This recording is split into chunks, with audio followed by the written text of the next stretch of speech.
సీతకి రాముడే సొంతమయ్యే చోటిది, నేలతో ఆకాశం మీయముందే వేళిది.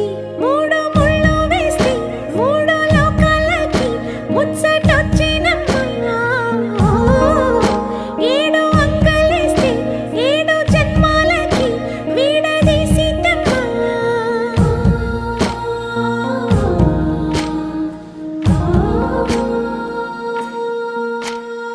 సీతమ్మ వాకిట్లో సిరిమల్లె చెట్టు, సిరిమల్లె చెట్టుపై చిలక వాలింది. చిలకమ్మ ముద్దుగా